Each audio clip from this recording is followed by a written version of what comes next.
Wellman TV. Jeric Agosta. Kabanata 531.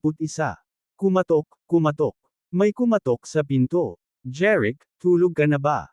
Ang boses ni Silas ay nanggaling sa labas ng pinto. Tumayo si Jeric mula sa kama at sumagot, hindi. Pagkatapos, naglakad siya at binuksan ang pinto. Sinabi ni Silas kay Jeric, paumanhin sa abala sa iyo. Sabi ni Jeric, hindi na mahalaga. Pumasok ka. Pumasok si Silas sa kwarto at isinara ang pinto. Umupo sila sa sofa sa kwarto. Tumingin si Jeric kay Silas at nagtanong, may nangyari ba? Tumango si Silas. Nabalitaan ko lang mula sa tatay ko na bibisita ang pamilyang Nelson sa pamilya Astor para i-propose ang kasal ni Beau kay Sarah sa loob ng 3 araw. Tumingin si Jeric sa kanya at nagtanong, ano naman sa iyo kung ganoon? Anong plano mo? Nagningning ang mga mata ni Silas. Nangako sa akin ang tatay ko na pupunta siya sa pamilya Astor para i-propose din ang kasal ko kay Sarah sa loob ng 3 araw. Ngumiti si Jeric at sinabing, napakabait ng tatay mo sa iyo. Ngumiti din si Silas. Tama ka. Mabait talaga sa akin ang tatay ko. Gayunpaman, isang mataimtim na ekspresyon ang lumitaw sa mukha ni Silas kaagad. Gayunpaman, kahit nahilingin ng aking ama sa pamilya Astor na pakasalan si Sarah sa akin 3 araw mula ngayon, natatakot ako na hindi papayag ang mga magulang ni Sarah. Tumango si Jeric. Problema niyan. Pagkatapos, nagmuni-muni sandali si Jeric at sinabing, paano ito? Meron. 3 araw pa ang natitira. Maghahanap ako ng ilang hindi kanais-nais na impormasyon tungkol kay Beau. Sa dumi laban sa kanya, masisira namin ang engagement niya kay Sarah. Sa ganitong paraan, ang pakikipag-ugnayan sa pagitan mo at ni Sarah ay maaaring makumplito ng maayos. Nagulat si Silas. Si Jeric ay maghahanap ng ilang dumi kay Beau. Sa katunayan, hindi mahirap hanapin ang dumi kay Beau. Isa siyang sikat na playboy noon. Fenceville. Pero paano kung playboy siya? Siya ay anak ng isang napakayamang pamilya sa Fenceville. Marami ring mga binibini mula sa mayayaman at makapangyarihang pamilya na gagawin ang lahat para pakasalan siya. Walang alinlangang isa sa kanila ang mga magulang ni Sarah. Natural na alam nila kung anong klaseng tao si Beau. Sa kasamaang palad, ang pamilyang Nelson ay isang makapangyarihang pamilya na may daan-daang bilyong ari-arian. Wala silang pakialam na playboy si Beau. Kaya naman, hindi maiwasan ni Silas na magtaka kung talagang gagana ang paghahanap ng dumi kay Beau. Jeric, sikat na playboy si Beau sa Fenceville. Kung ang nakita mong dumi ay tungkol lang sa pagpapakatangan niya, natatakot ako na hindi nito mababago ang isip ng mga magulang ni Sarah. Tumingin si Silas kay Jeric at sinabing. Gayunpaman, misteryosong sinabi ni Jeric, syempre. Ang dumi na alam ng lahat ay hindi sapat. Ang dumi na hinahanap ko ay isang bagay na walang nakakaalam tungkol sa kanya. Kabanata 532. Bagay na kayang tiisin ng mga tao. Ang ganoong dumi lang ang makakapagbigay sa iyo ng pagkakataong lumaban at sa wakas ay mapanalo muli si Sarah. Hindi mahalaga kung mahanap ni Jeric ang tunay na dumi kay Beau o hindi, mas maganda ang mood ni Silas nang marinig niyang sinabi ni Jeric na may pagkakataon siyang manalo muli si Sarah. Tumingin si Silas kay Jeric at sinabing, ngunit kung talagang mayroong hindi kilalang dumi sa Beau, natatakot ako na hindi natin malalaman. Sinabi ni Jeric kay Silas, siguro hindi malalaman ng iba ang tungkol sa kanya, ngunit bilang isang mahusay na detective, kaya ko. Lahat ng malilim niyang iskandalo ay hindi ko makikita. Nagulat si Silas. Isang magaling na detective. Hindi makapaniwalang tumingin siya kay Jeric at nagtanong, kakasabi mo lang ba na isa kang magaling na detective? Mataimtim na tumango si Jeric. Oo, isa akong private detective sa Oakhaven. Kilala ako bilang Sherlock ng Eldorius sa Oakhaven. Sa mundong ito, walang bagay na hindi ko malalaman. Ako ang katapusan ng lahat ng kasamaan. Hindi nakaimik si Silas. Paanong hindi niya narinig ang Sherlock ng Eldorius noon? Bagamat nag-aalinlangan si Silas, si Jeric ay kamukhang kamukha ng isang mahusay na tiktik na naka-cross legs, may kumpiyansa na tingin sa mukha, at nagniningning, na may malalim na liwanag. Mata. Tumingin si Silas kay Jeric at sinabing, Jeric, maaari mo ba talagang malaman ang pangunahing dumi tungkol kay Bo? Sabi ni Jeric, syempre. Maghuhukay ako ng ilang malalaking dumi sa Bo sa loob ng 3 araw. Ikaw sa loob. Ginagaranti ako na mapapanalo mo muli si Sarah sa loob ng 3 araw.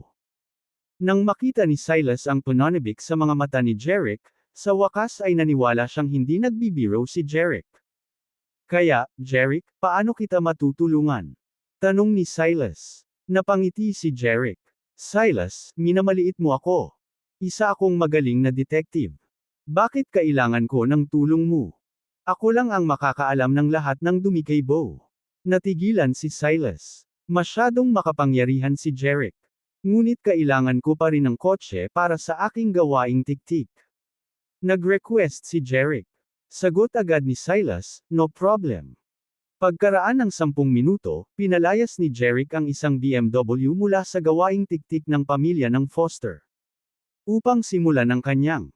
Habang nakatingin sa sasakyang papaalis, nalilitong tinanong ni Yolanda ang kanyang kapatid, Silas, saan pupunta si Jeric? Iimbestigahan niya ang dumi kay Bo. Ang dumi. Oo, sinabi ni Jeric na maghuhukay siya ng malaking dumi kay Bo at masisira ang pakikipag-ugnayan niya kay Sarah. Silas, paano mahuhukay ni Jeric ang malaking dumi kay Bo? Well, hindi ko rin alam pero siya ang Sherlock ng Eldoria. Tiyak na malalaman niya. Ano? Sherlock ng Eldoria. Hindi magsisinungaling si Jeric sa akin. Nang marinig ang pangako ng kapatid, medyo nagulat si Yolanda. Naisip niya, si Jeric kaya talaga ang Sherlock ng Eldoria. Kabanata 533. Dumating ang gabi. Ipinaroda ni Jeric ang kanyang BMW sa harap ng isang napakamarangyang hotel sa downtown area ng Fenceville. Pagkatapos, bumaba siya ng kotse at naglakad papasok sa hotel. Direktang humingi ng private room sa receptionist. Pumasok si Jeric sa isang high-end na pribadong silid at nag-order ng pagkain mula sa server. Hindi nagtagal, nakahain na sa mesa ang mga pagkain at inumin. Umalis ang server at sinara ang pinto ng private room. Nagsimulang kumain si Jeric. Bagamat mag-isa siyang kumakain, nag-order si Jeric ahon ng ilang mamahaling pagkain.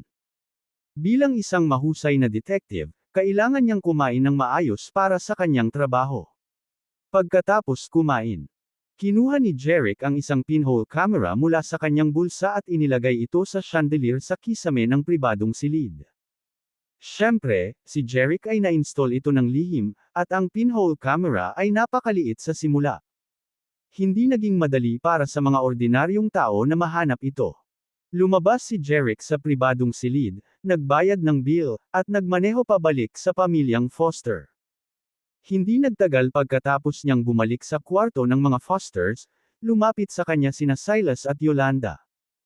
Umupo silang tatlo sa sofa at tumingin si Silas kay Jeric at nag-aalalang nagtanong, Jeric, wala ka buong araw.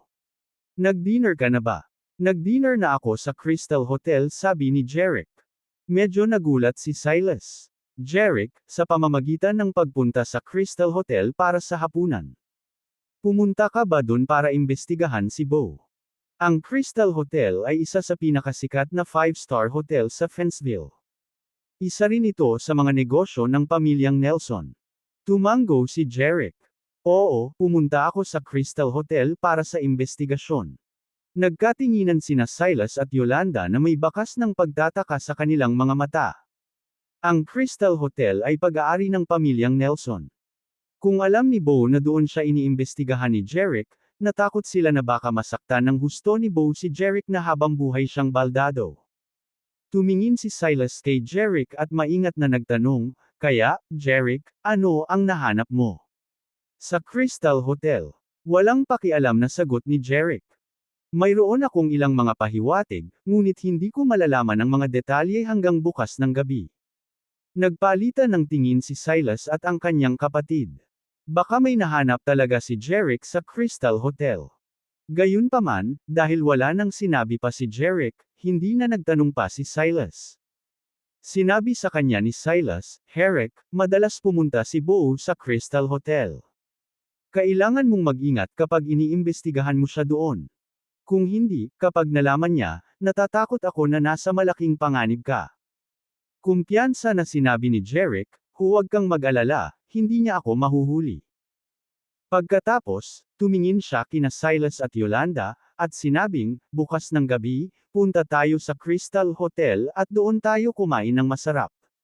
Parehong nagulat si Silas at ang kanyang nakababatang kapatid na babae.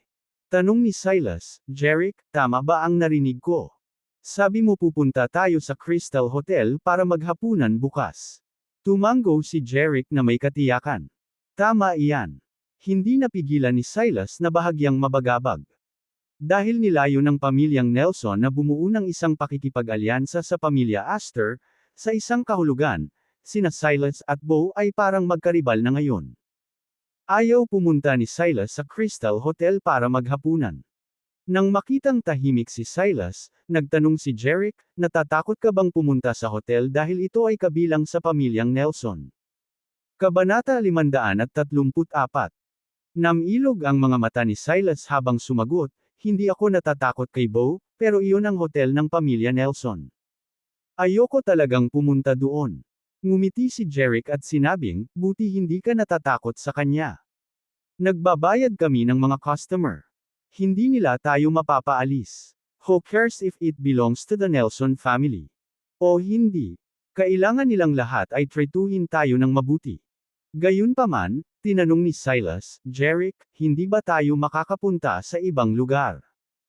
Kinaweya ni Jeric ang kanyang kamay at sumagot, hindi, punta tayo sa Crystal Hotel. Hindi lamang kami magkakaroon ng malaking kainan doon, ngunit magkakaroon din kami ng malaking dumi sa Bo. Nang marinig ito, lalong natarante sina Silas at Yolanda. Gayunpaman, sa pagkakataong ito, hindi tumutol si Silas. Sa halip, tumango siya kay Jeric at sinabing, sige, punta tayo sa Crystal Hotel bukas ng gabi. Hindi nagtagal, 8:00 na ng sumunod na gabi. Hinatid ni Jeric sina Silas at Yolanda sa Crystal Hotel.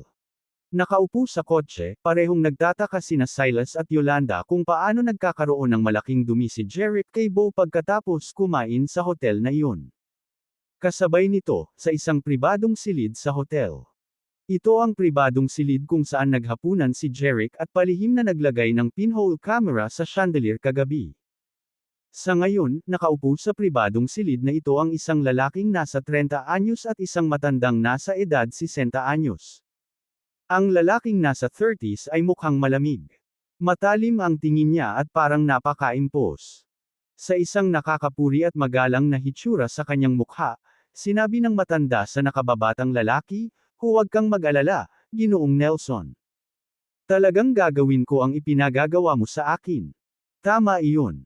Ang lalaking mukhang malamig ay walang iba kundi si Bo, ang panganay na anak ng pamilyang Nelson sa Fenceville. Kung gayon, bakit hindi mo itinapon ang hydrofluoric acid sa mesa? Bahagyang iminuwestro ni Bo ang kanyang baba sa isang maliit na bote ng salamin sa mesa. Mabilis na sumagot ang matanda, oo, Mr. Nelson. Pagkatapos nito, inilagay ng matanda ang maliit na bote ng salamin sa kanyang bulsa. Isang nasisiyahang tingin ang bumungad sa mukha ni Bo nang sabihin niya, pagkatapos mo sa iyong trabaho, gagantimpalaan kita ng maganda, Harper. Ang matandang mayordomo na tinukoy ni Bo bilang Harper ay nagmamadaling sinabi kay Bo, salamat, Mr. Nelson. Bahala ka, Harper. Kung magtatrabaho ka para sa akin, mas malaki ang makukuha mo kaysa rito. Pagkasabi noon ay kinuha ni Bo ang isang baso ng red wine sa mesa. Halika, Harper. Cheers! Dinampot ni Harper ang baso ng red wine sa mesa at magalang na sinabi, Mr. Nelson, hiling ko sa iyo at kay Miss Sarah ng maayos na pakikipag-ugnayan. Mapupunta ang lahat. Ayon sa gusto mo. Tumawa si Bo. I like that. Sabi niya, parang good mood. Nakisabay din si Harper sa pagtawa. Kinapa nilang dalawa ang kanilang baso at uminom. Pagkatapos, niyaya ni Bo si Harper na tamasahin ang mga delicacy sa mesa. Wala pang oras, busog na silang dalawa. Harper, sapat na ba? Nakangiting tanong ni Bo. Paulit-ulit na tumango si Harper. Oo, busog na ako. Salamat, Mr. Nelson, sa iyong mabuting pakikitungo. Bahala ka. Magkaibigan tayo. Nang marinig ni Harper na tinawag siyang kaibigan ng batang anak ng pamilyang Nelson, isang napakayaman na pamilya, hindi siya naging mas masaya. Maya-maya lang ay nagring ang phone ni Bo. Kinuha ni Bo ang kanyang telepono, sinagot ito, at sinabi sa marangal na boses, "Wayne. Ano ito?" Isang boses ng lalaki ang nanggaling sa kabilang linya, na nagsasabing, "Mr. Nelson, nakita kong pumasok si Silas sa hotel kanina lang. Nandito daw siya for dinner." Mapanganib na kumikislap ang mga mata ni Bo, at sinabi niya, "Well, hindi ko inaasahan na maglalakas loob siyang pumunta sa hotel ko para sa hapunan sa ganitong oras. Parang gusto niya ng private room, pero sinabi sa kanya ng receptionist na puno lahat ng private room sa hotel, kaya sa lobby lang siya makakaupo," sabi ng lalaki sa telepono. "Naku, tapos na akong kumain dito. Hilingin sa manager ng lobby na dalhin siya sa aking pribadong silid." Parang may naisip na masamang ideya si Bo. "Oo, Mr. Nelson."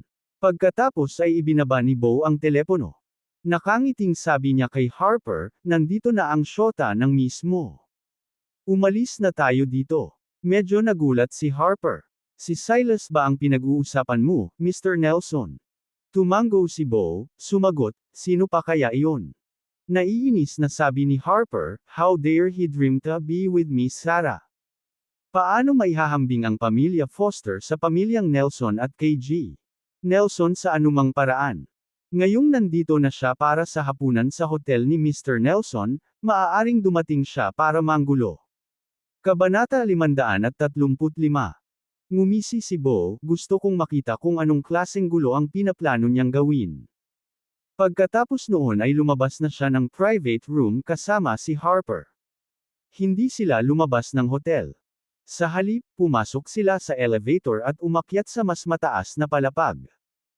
Ilang minuto pagkatapos nilang umalis, pumasok sina Jeric, Silas, at Yolanda sa pribadong silid na kinaroroonan ni Bo.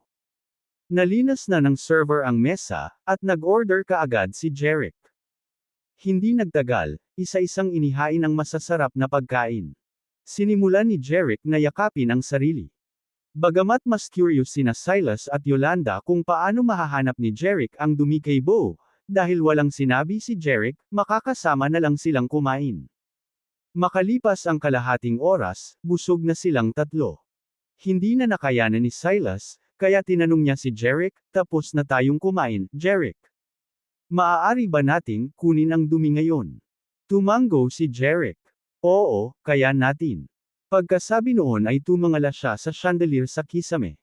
Nang makita siyang nakatingala, ginawa rin ni Silas at ng kanyang kapatid na babae. Noon lang, biglang tumalon si Jeric at nagwalas ng kamay sa chandelier na para bang may tinatanggal. Sa isang kisap mata ay bumalik na siya sa kanyang upuan. Gulat na napatingin sina Silas at Yolanda kay Jeric. Ano ang nahawakan niya nang tumalon siya ngayon? Tapos, nakita nilang may hawak siyang pinhole camera sa kamay. Lalo silang naguluhan dito. Maaaring ang dumi sa Bo ay nasa pinhole camera na ito. Kinuha ni Jeric ang pinhole camera at ngumiti. "Nakuha ko." Hindi naiwasang itanong ni Silas kay Jeric, "Jeric, ano ang silbi nitong pinhole camera?" Mahiwagang sinabi ni Jeric, "Dahil isa akong detective, natural ito para sa pagsisiyasat." Pagkatapos nito, inilagay ni Jeric ang pinhole camera sa kanyang bulsa. Bago pa makapagtanong si Silas, sinabi ni Jeric, "Maaari na tayong umalis." Bagamat marami pa ring katanungan sina Silas at Yolanda na nais nilang itanong kay Jeric, ayaw nilang gumugol pa ng isang minuto sa isang hotel na pag-aari ng pamilya Nelson. Kaya umalis na silang tatlo sa private room at naghanda na para magbayad ng bill.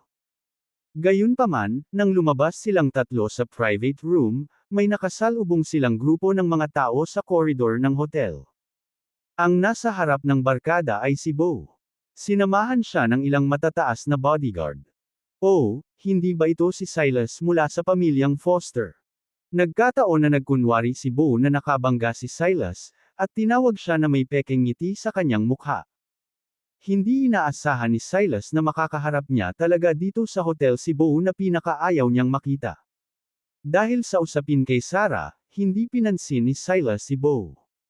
Bumangon ang matinding galit sa mga mata ni Bo nang hindi siya pinansin ni Silas. Gayunpaman, hindi nagtagal ay sumili sa kanyang mukha ang isang mapanuksong ngiti. Mr. Foster, anong meron? Bakit hindi mo ako tinawagan bago pumunta sa hotel ko para maghapunan? Maganda sana ang pakikitungo ko sa iyo. Hindi na kailangan, malamig na sabi ni Silas.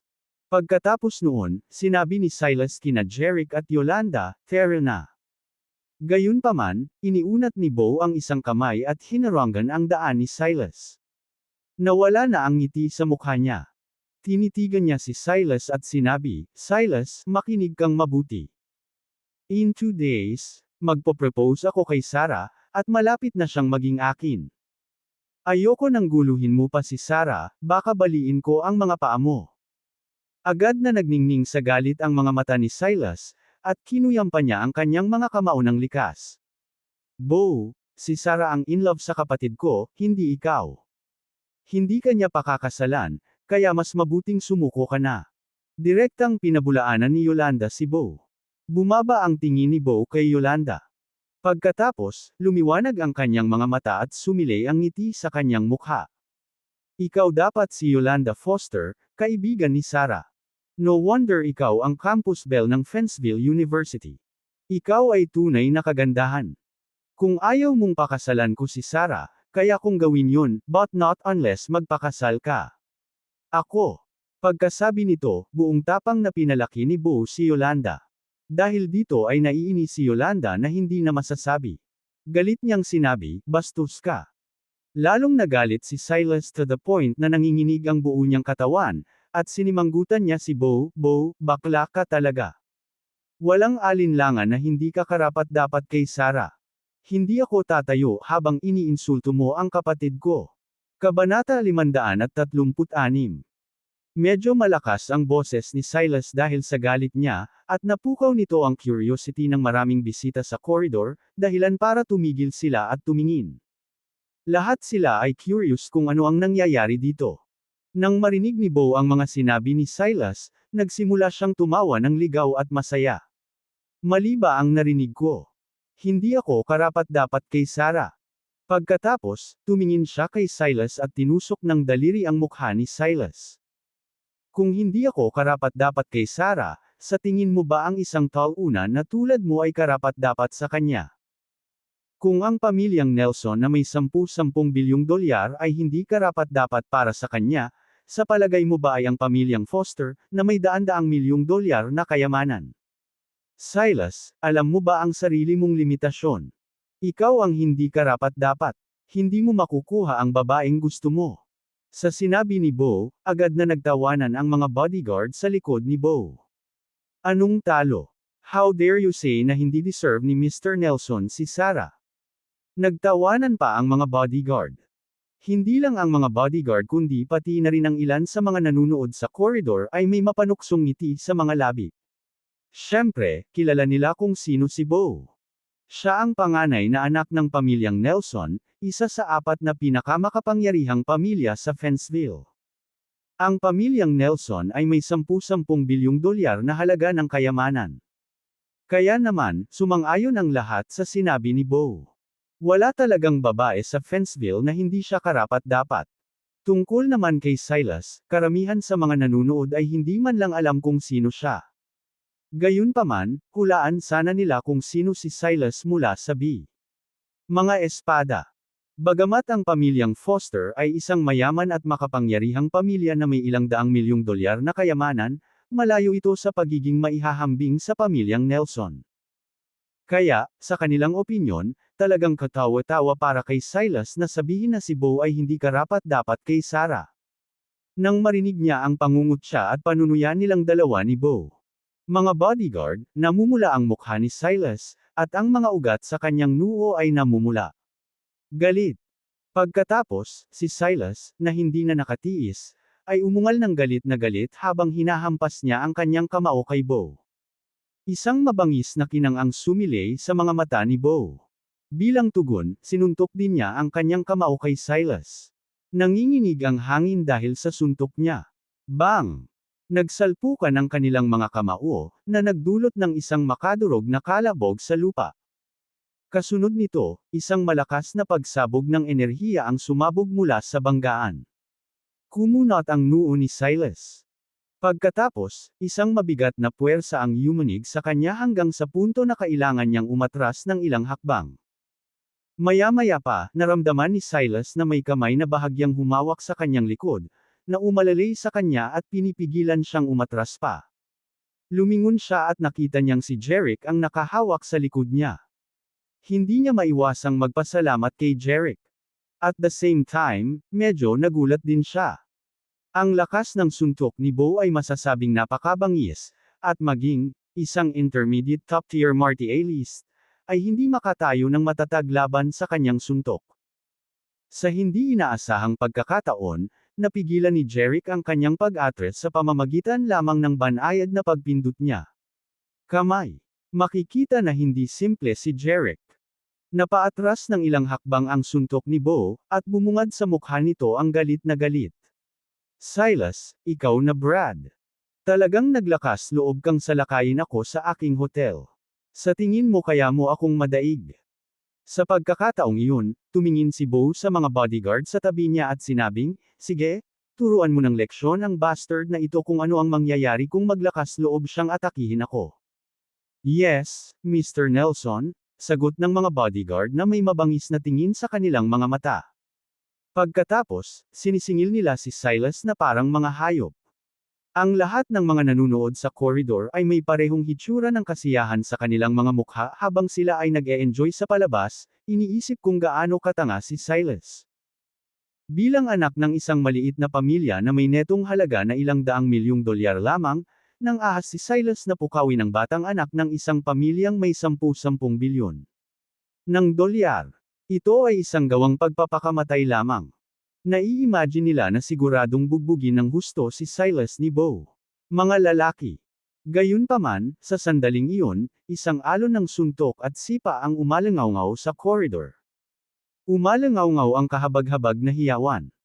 Tapos yung mga bodyguards na parang mga hayop na naniningil kay Silas kanina pa lahat ay lumipad palabas na may mga pasa sa buong katawan. Sunod-sunod na bumagsak ang mga ito sa sahig, humahagulgol sa sobrang sakit. This time, nabigla ang lahat. Hindi makapaniwala si Bo sa kanyang mga mata. Ang kanyang mga bodyguard ay pawang beginner first-rate martialists. Paano sila matatalo ng ganoon kabilis?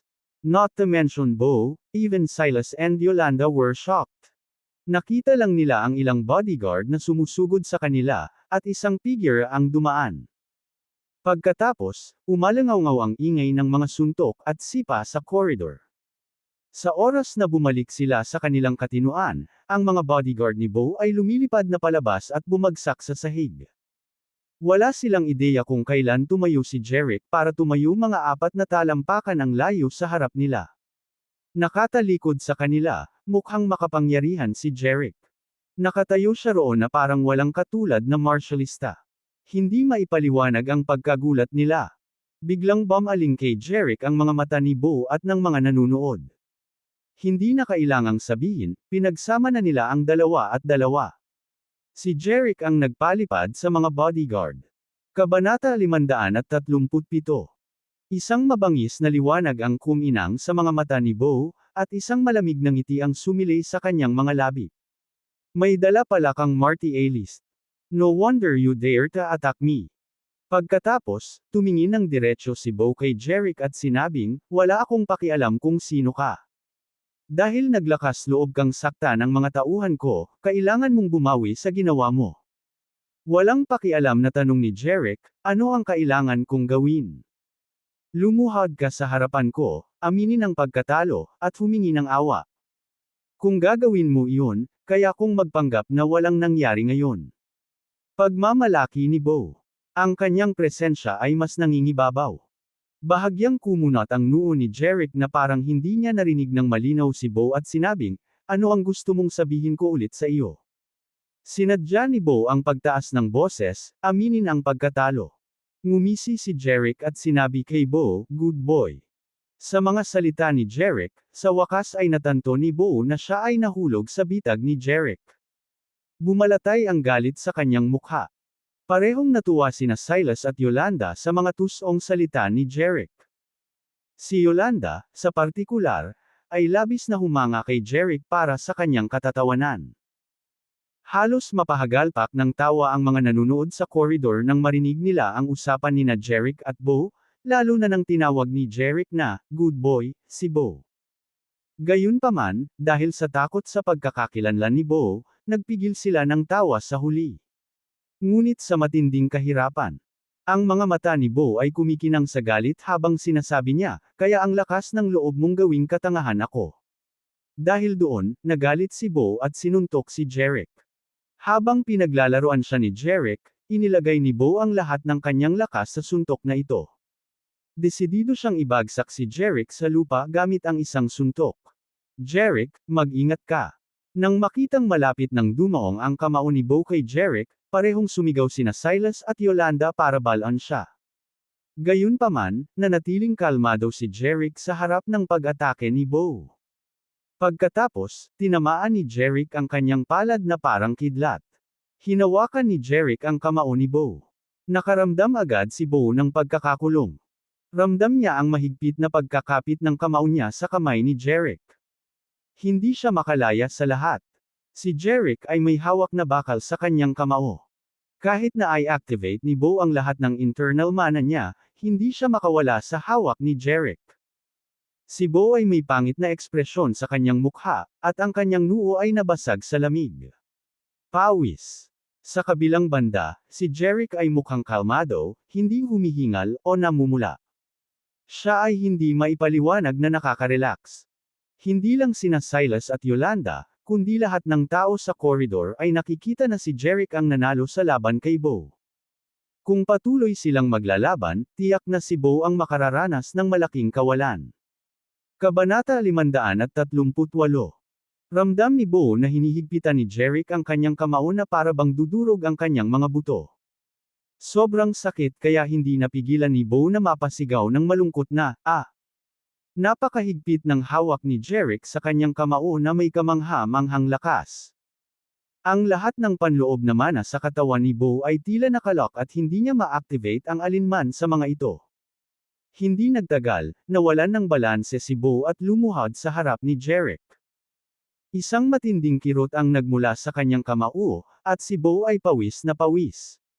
Napuno siya ng sakit at takot. Naramdaman pa niya na malapit na siyang mamatay sa kamay ni Jeric.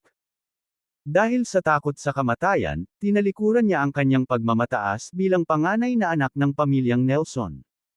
Tumingin siya kay Jeric at humingi ng awa. Sir, ngayon lang ako nagkamali. Naging bulag ako para masaktan ka. Please, ililigtas mo ba ang buhay ko? Basta binitawan mo ako, gagawin ko ang lahat para sa'yo. Ngumiti si Jeric, tumingin kay Bo, na humihingi ng awa, at sinabing, natalo na kita. Bilang nanalo, kaya kitang iligtas. Dahil nagtatanong ka ng maayos, papaalisin na kita ngayon. Nga pala, kaka-dinner ko lang dito. Kailangan ko pa bang bayaran ang bill? Agad na sabi ni Bo, it's my honor na kumain ka dito. Natural, hindi mo. Kailangang magbayad. Kung gusto mo, pwede kang pumunta rito para kumain anumang oras. Tinatanggap ka namin ng buong puso namin.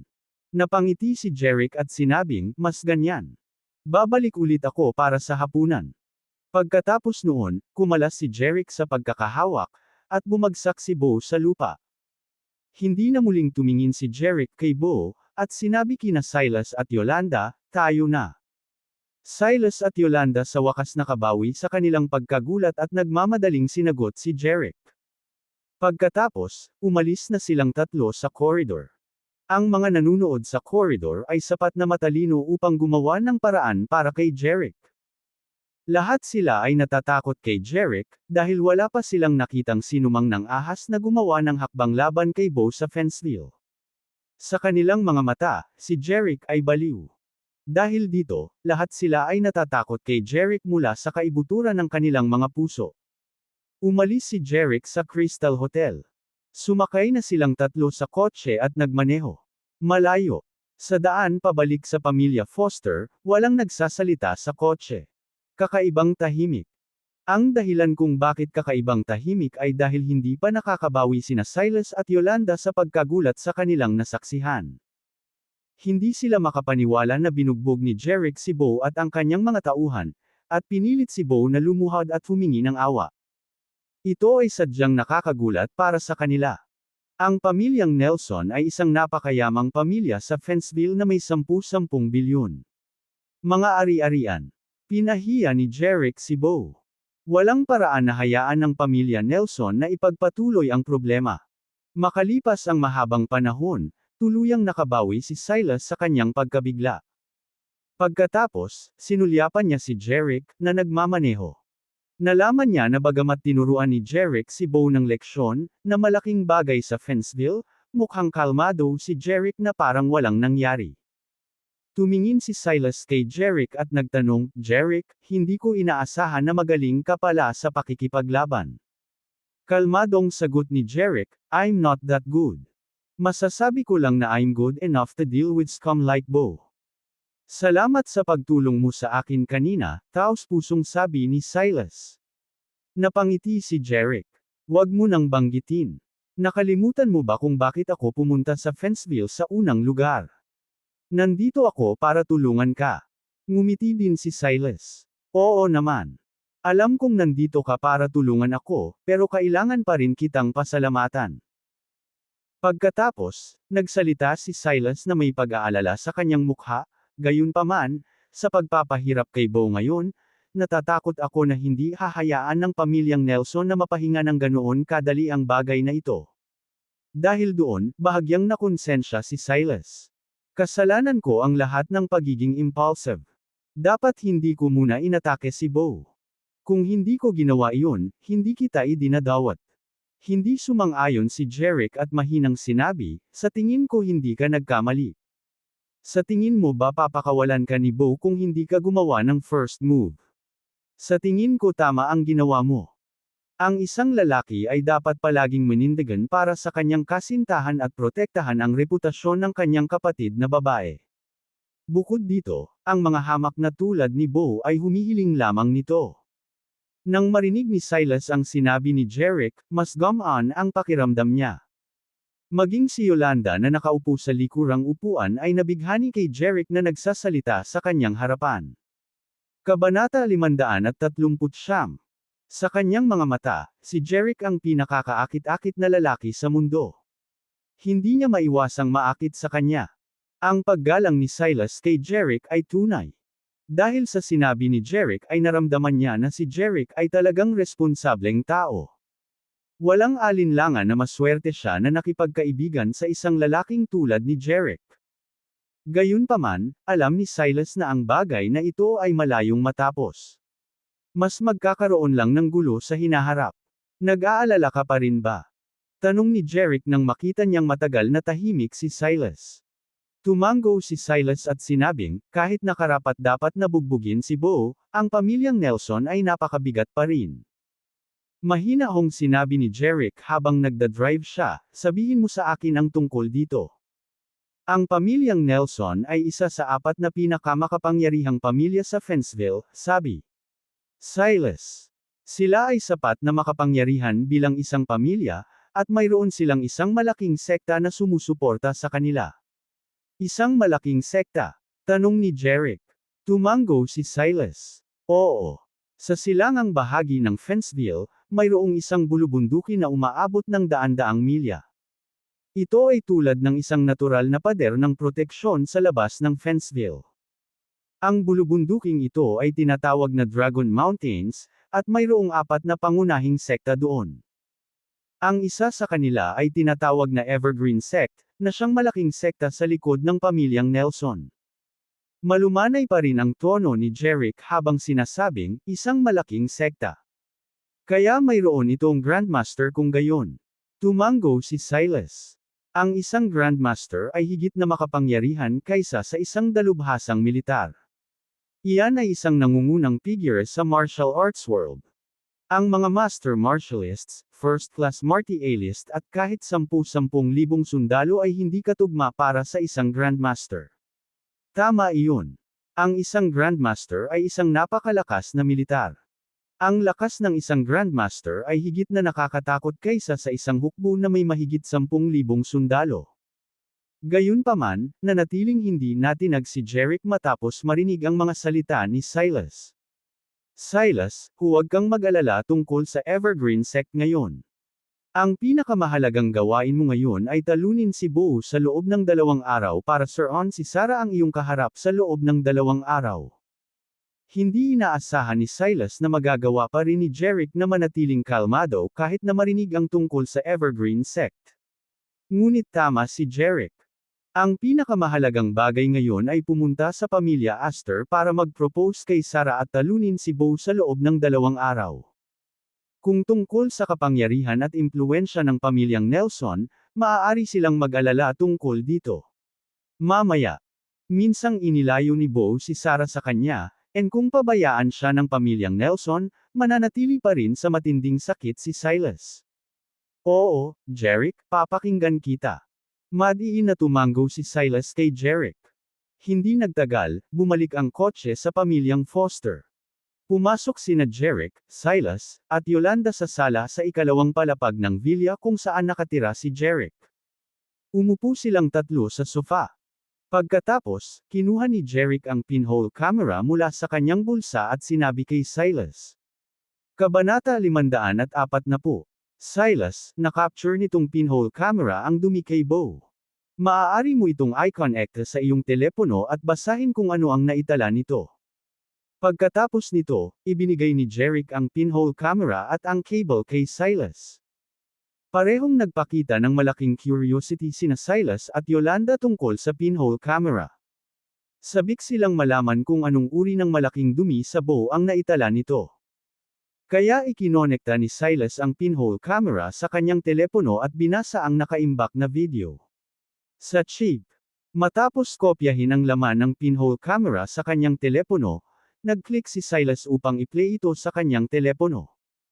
Nang mapanood nila ang video, unti-unting napalitan ng kalmado ang ekspresyon ng mukha ni Silas at Yolanda. Matapos mapanood ang video, pareho silang nagulat at galit. Talagang kasuklam-suklam at walang hiya si Bo. Sinuhulan niya talaga ang mayordomo ni Abraham at hiniling na lasunin si Abraham ng hydrofluoric acid. Nanlilisik ang mga mata ni Silas sa galit habang galit na nagmumura. Galit na galit din si Yolanda, Abraham is Sarah's grandfather. Paano siya lasunin ni Bo? Si Bo talaga ang pinakamasama. No, I have to call Sarah to tell her about it right now. Hindi ako papayag na magustuhan ng bastard. Sinakta ni Bo si Abraham. Dahil doon, si Silas ay isang tumawag kay Sarah. Gayunpaman, pinigilan siya ni Jerick at sinabing, Silas, teka. Silas at Yolanda ay hindi maiwasang mapatingin kay Jerick. Sinabi ni Silas, dapat kong dalhin si Bo sa hustisya, Jerick. Sinabi ni Jerick, kailangang dalhin sa hustisya si Bo, ngunit hindi ngayon. Natarante si Silas. Kailan pa? Sabi ni Jerick, sa 2 araw, kapag pumunta kayo ni Bo sa pamilya Astor para sa inyo. Pakikipag-ugnayan. With that, sincerely tumingin si Jerick kay Silas. Kung makikinig ka sa akin at sasamantalahin ang malaking dumi na ito sa Bo, masisiguro kong makukuha mo ang iyong gusto. Pagkatapos talunin si Bo makalipas ang 2 araw, makukuha mo ang gusto mo at mapapanalo mo muli si Sarah. Sa sinabi ni Jerick, kumalma si Silas. Tumingin siya kay Jerick at sinabing, sabihin mo sa akin ang tungkol sa plano mo, Jerick. Pagkatapos ay ibinulong ni Jerick ang kanyang plano kina Silas at Yolanda. Matapos marinig ang plano ni Jerick, kapwa naliwanagan at tuwang-tuwa sina Silas at Yolanda. Paulit-ulit na sinabi ni Silas, Jerick, sa iyong matalinong plano, hinding-hindi mananalo si Bo laban sa akin. Tumango si Jerick. Oo. Ipadala ang video ni Bo at Harper kay Sarah mamaya. Pagkatapos, hilingin sa kanya na makipagtulungan sa amin, at ang lahat ay magiging maayos. Sumagot si Silas, oo, Jerick. Pagkatapos, nagsimula siyang mag-text kay Sarah sa WhatsApp. Makalipas ang mga 10 minuto, sinabi ni Silas kay Jerick, Jerick, ipinadala ko ang video kay Sarah. Sinabi ko rin sa kanya ang tungkol sa aming plano. Pumayag siyang makipagtulungan sa amin. Mabuti. Tumango si Jeric. Pagkatapos, hindi napigilan ni Silas na tanungin si Jeric ng malakas, "Anyway, Jeric, paano mo nalaman na sinuhulan ni Bo si Harper?" Para makapag-install ka ng pinhole camera sa pribadong silid na pinagtagpuan nila ng palihim. Misteryosong ngumiti si Jeric. Nakalimutan mo na ba na ako ang Sherlock ng Eldoria? Kung hindi ako sapat, bakit ko tatawagan ang aking sarili na isang mahusay na tiktik? Sa kanyang mga salita, tumayo si Jeric, inunat ang kanyang sarili, at sinabi, "Ito ay isang mahabang araw. Gabi na. Nakaligo na ako at matutulog na ako ngayon. Dapat matulog ka rin ng maaga." Nang makitang wala silang makukuha kay Jeric, bumangon na lamang sina Silas at Yolanda at mag-goodnight kay Jeric. "Pupunta kami ngayon. Bye." By Jeric na ikinaway ang kanyang kamay at nakita sila sa ibaba. Matapos iwan ang Willia na tinutuluyan ni Jeric, tumingin si Yolanda sa kanyang kapatid at nagtanong, "Silas, sa tingin mo ba ay isang mahusay na detective si Jeric?"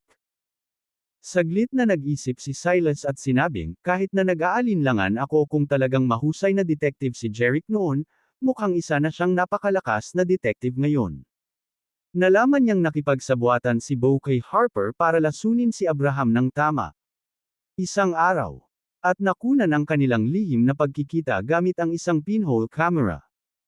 Kung hindi siya isang mahusay na detective, imposible para sa kanya na magagawa ang lahat ng mga bagay na ito. Matapos makinig sa pagsusuri ng kapatid, tumango si Yolanda bilang pagsang-ayon. "Silas, after hearing what you said, I also believe Jeric is a great detective. To be called the Sherlock of Eldoria, mukhang makapangyarihan talaga siya bilang detective." Umalis silang dalawa habang nagkukwentuhan. Sa katunayan, si Jeric, ang Sherlock of Eldor ay nakatayo sa harap ng bintana at nakikinig sa pag-uusap ng magkapatid. Nakapag-isa lang siya nang walang magawa. Pagkatapos ng lahat, ginawa niya ang pagiging isang detective para kay Sills. Ito ay upang itago ang tight supertura na kapangyarihan ng bisperas ng kanyang Diyos. Nalaman na lang niya kung paano nakipag-ugnayan si Berkay Harper para lasunin si Abraham Astor para makapag-inaw ng pinhole na dumating sa brainstorm ng Crystal Horrell ng malayo dahil sa mga bisperas ng kanyang Diyos. Gayunpaman, ang pagkakita sa matabang Slas at ng kanyang kapatid na babae ay naniwala sa mga gawa ni Jeric bilang Gadirmine. Maaari lamang dumating si Glitor upang magpanggap na siya ang Steriac ng Aldona.